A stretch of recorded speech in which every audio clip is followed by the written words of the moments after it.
താൻ D മണിയല്ലെന്ന് Sabarimala സ്വർണ്ണക്കടത്തിൽ SIT ചോദ്യം ചെയ്തയാൾ. തന്റെ പേര് MS മണിയെന്നാണ്. ബാലമുരുകനെ അറിയാം. തന്റെ സിം ബാലമുരുകൻ ഉപയോഗിക്കുന്നുണ്ട്. അങ്ങനെയാണ് SIT എത്തിയതെന്ന് കരുതുന്നെന്നും ഇയാൾ പറഞ്ഞു. സ്വർണ്ണക്കടത്തിനെ കുറിച്ച് ചോദിച്ചില്ല. ചില ഫോട്ടോകൾ കാണിച്ചു. തനിക്ക് ഡയമണ്ട് സ്വർണ്ണ ബിസിനസ് ഇല്ല. റിയൽ എസ്റ്റേറ്റ് നടത്തുകയാണ്. അന്വേഷണവുമായി സഹകരിക്കുമെന്നും MS മണി. பேர் மாறுதல் ஒன்று நடந்துச்சு. ஒரு என்கொயரி, அந்த பேர் மாறுதலுக்காக ஒரு என்கொயரி பண்ணாங்க. அவங்க கேட்க கொஸ்டின் எல்லாம் கொடுத்துட்டேன். நீங்கள் இல்லை அப்படி சொல்லிட்டு கிளம்பிட்டாங்க. இதெல்லாம் நடந்தது. இது நானாக ஒரிஜினல் படத்தில் பார்த்தாங்க, அது இல்லை. அவங்க இது வரைக்கும் கேரளாவிலேருந்து போலீஸ் வந்திருக்காங்க. அவங்க யார்? SIT. எந்த கேஸும் சொல்லவே இல்லை.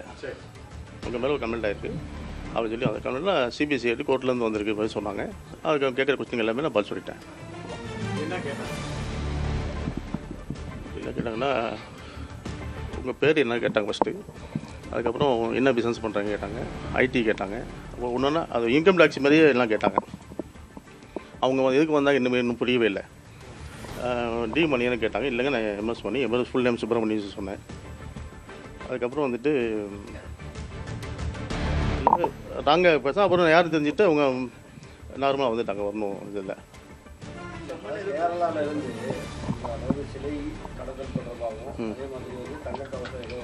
நம்ம இல்லைன்னு ஃபுட் பண்ணிட்டாங்க. அதை நம்ம இல்லை ராங் மெசேஜ். உங்கள் பேர், அதாவது உங்கள் பேர், உங்கள் சிம் வந்து, அதாவது உங்கள் என்னோட நம்பர் எனக்கு தெரியும் யாரும் சொல்லிப்பாங்க தெரியுது. அதுக்காக வந்துருக்காங்க. இந்த மணி இல்லைன்னு சொல்லிட்டு പോയിട്ടാங்க. അவ்வளോதான்.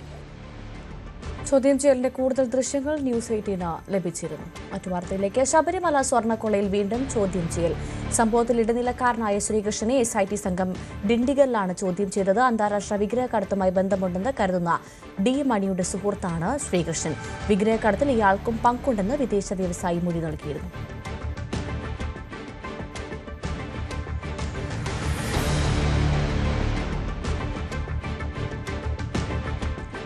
മണ്ഡലപൂജയ്ക്ക് മുന്നോടിയായി തങ്കയങ്കി ഘോഷയാത്ര ഇന്ന് സന്നിധാനത്തെത്തും. വൈകിട്ട് തങ്കയങ്കി ചാർത്തിയാണ് ദീപാരാധന.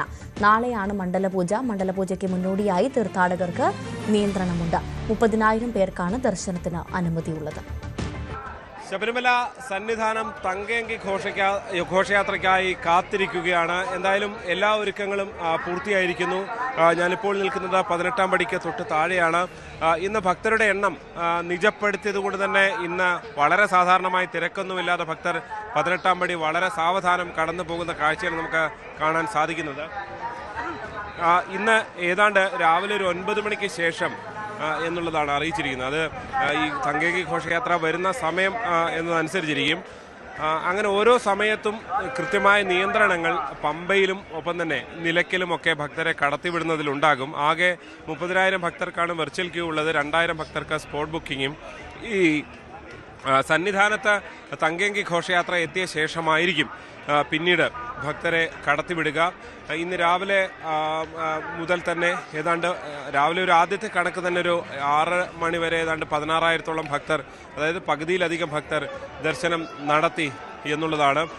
പക്ഷേ ഈ തിരക്ക്, ഇന്നത്തെ കുറവ് എന്നുള്ളത് ഈ തങ്കയങ്കി ചാർത്തിയുള്ള അയ്യപ്പനെ കാണാനുള്ള തിരക്കുമായി ബാധിക്കുന്നില്ല. കാരണം ഇന്നലെ മിനിയാന്നുമൊക്കെ ഇവിടെ എത്തിയ അയ്യപ്പ ഭക്തർ ഇവിടെ പലയിടത്തായി തമ്പടിച്ചും വിരിവെച്ചും ഒക്കെ കാത്തിരിക്കുന്ന കാഴ്ചയാണ് നമുക്ക് കാണാൻ സാധിക്കുന്നത്. നാളെ 35,000 ഭക്തർക്കാണ് ദർശനമുള്ളത്. വൈകുന്നേരം എന്തായാലും ഒരു 5:30യോടുകൂടി തങ്കയങ്കി ഘോഷയാത്ര ശരംകുത്തിയിലെത്തും. അവിടെ നിന്ന് ദേവസ്വം ബോർഡ് സ്വീകരിച്ച ഈ 18-ാം പടി കയറിയാകും സന്നിധാനത്തേക്ക്, ശ്രീകോവിലേക്ക് എത്തുക. ഒരു 6:30യോടുകൂടി തങ്കയങ്കി ഘോഷയാത്ര സന്നിധാനത്തെത്തും. ഉടൻ തന്നെ തങ്കയങ്കി ചാർത്തിയുള്ള ദീപാരാധന നടക്കും. അതാണ് ഇന്നത്തെ ഏറ്റവും പ്രധാനപ്പെട്ട ചടങ്ങ്. നാളെ രാവിലെ ഏതാണ്ട് 10:30 മുതലാണ് ഈ മണ്ഡല പൂജയ്ക്കുള്ള മുഹൂർത്തമുള്ളത്. അതിനുവേണ്ടിയുള്ള ഒരുക്കങ്ങളും ഏതാണ്ട് എല്ലാം പൂർത്തിയായിരിക്കുന്നു. നാളെയും ഇത്തരം നിയന്ത്രണങ്ങളോടുകൂടിയായിരിക്കും ശബരിമല സന്നിധാനത്ത് ദർശനങ്ങൾ